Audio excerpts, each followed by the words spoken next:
See, most people, when they think about Telangana state, they think about technology and software. But you fixed one of the most hardest and toughest problem in manufacturing, which is how to deal with fragmented supply chains. When you set up the KTR mega textile plant park. For those people who don't know it, this was an all-in facility which included everybody from farmers, spinners, to garment manufacturers, to exporters, to designers. Everything was included in one, I think 2,000-acre space, targeting about 185,000 jobs in Warangal. This is one of the biggest problems that we have in the semiconductor space as well, which is how do you create a robust ecosystem and not have fragmented supply chains. And that is a big impetus and one of the big reasons why the textile park has been so successful. Walk us through what are the challenges you overcame to actually get all these fragmented supply chains at one place in Warangal, especially convincing all the divergent parties to believe in the vision and come and set up the operations in Warangal, and today it is scaled to a great extent. I'll give you a slightly different perspective on this. See, how many of you here have traveled to China? Anybody who's been to China? You should go to that country. It's a fabulous country. I'll tell you why. Just to put things in perspective.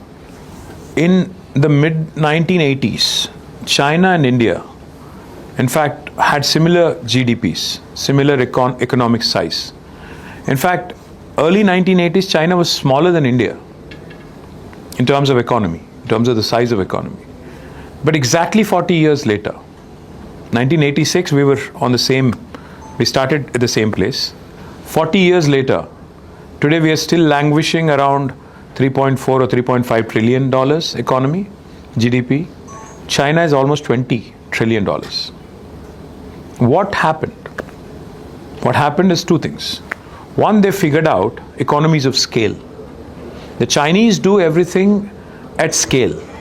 They do it brilliantly. See, for example, when KTR Garu went to China in 2015, he went to a park, industrial park in Suzhou, I think it is. I hope my pronunciation is right. The park is 70,000 acres. So he came back saying, what are we doing? What are we even doing? Being content, growing at 5% GDP, 6% GDP. What is this? We should be growing at 15, 16% GDP. So he gave us the mandate. He said, let's do things at scale. And then we started identifying sectors where we could do this. So we came out with two projects. One, we wanted to create the world's largest pharma cluster called as the Hyderabad Pharma City in about 20,000 acres, very close to Hyderabad airport. So we acquired 14,000 acres of land. Today it has been renamed as Future City and it has been spinned into a real estate project. That's a separate story. But the second thing we did is we wanted to create India's largest textile park. And not 2,000, but it's about 1,500 acres. So we actually created that park in Warangal. And the reason why we did that in Warangal is because Warangal had a history of Azam Zahi mills back in Nizam's day. Warangal, in fact, for those of you who do not know, Telangana and Andhra produce the best cotton in the world, not India. We produce the best cotton quality in the world. It's better than Tamil Nadu, Maharashtra and Gujarat cotton. We just don't do the packaging properly. So this was all the info that was given to me by South India Mills Association. So what we realized is we have the best cotton, we have the farmers who are not getting enough fair price, and we also have a lot of weavers who are not getting adequate employment opportunities. So the principle that we followed was farm to fashion. The end-to-end goal, like you said, the entire supply chain, farm to fashion.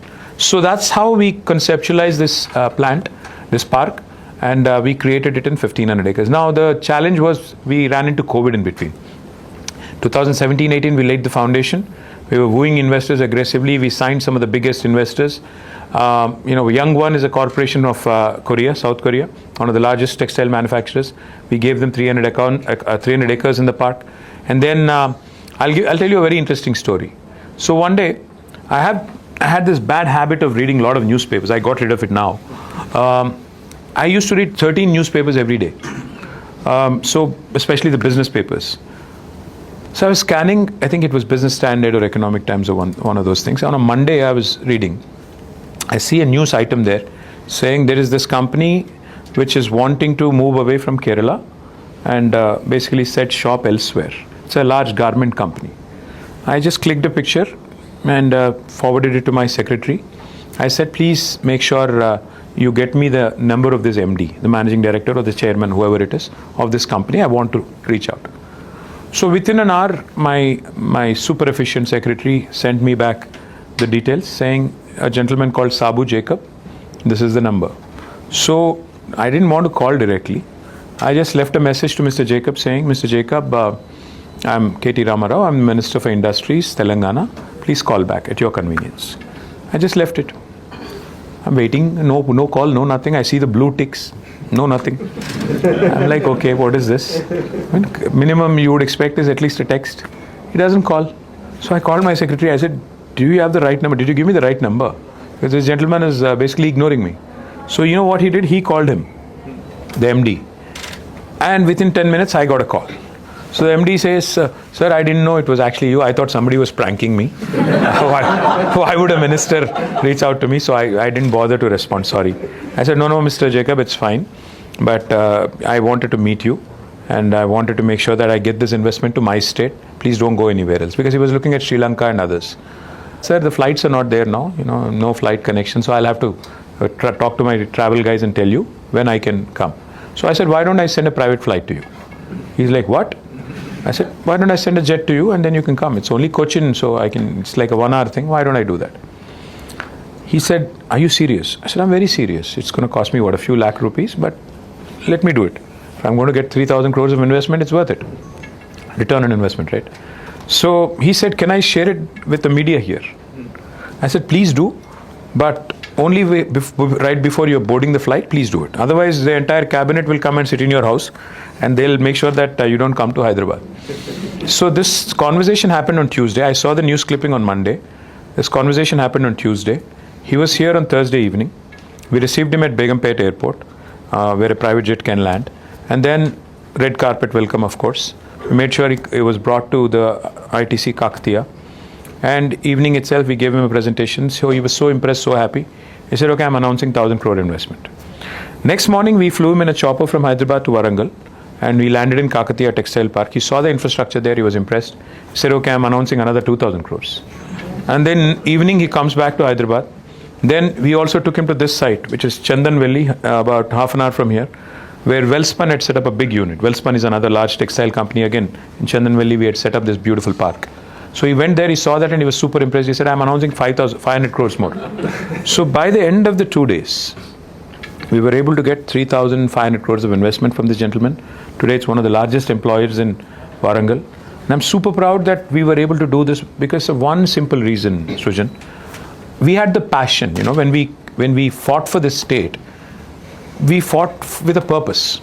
We said to ourselves that we will be the best in India. We'll build things at scale. For those of you who are in this room, I would appeal to you, after I'm gone or even now, if you can pull out your phones, I'll engage with me for a minute. Why don't you pull out your phones, please, for a second? Please use chat or Gemini or whatever you use, or Google, whatever you use, and type the world's largest lift irrigation project. Why don't you let the machine answer? World's largest lift irrigation project.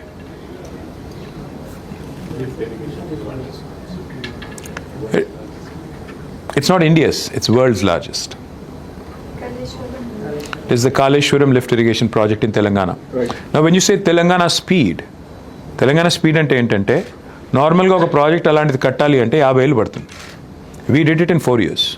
Let me actually demonstrate AI over here. Oh, cool. You're gonna... So, let's see if this works. What is the world's largest irrigation project? Lift irrigation project. As I mentioned before, the world's largest lift irrigation project is the Kaleshwaram Lift Irrigation Project in Telangana. It's a massive project that lifts water through multiple stages to supply irrigation, drinking, and industrial water. So that's Kaleshwaram. And we wanted to build the world's largest pharma cluster, Hyderabad Pharma City. India's largest park, textile park, Kakatiya Mega Textile Park. So whatever we did, we didn't compete, we didn't benchmark ourselves against somebody else. We wanted to be the best in the business. So that's why you see the whole supply chain thing that we planned, from farm to fashion, was all conceptualized, done, and implemented in a record span of 4-5 years. Unlike any other state in India, unlike anybody else in India in the past, we were able to do this thing quickly because what we had was purpose, what we had was a leader who had a vision, what we had, the leader was a leader with audacity.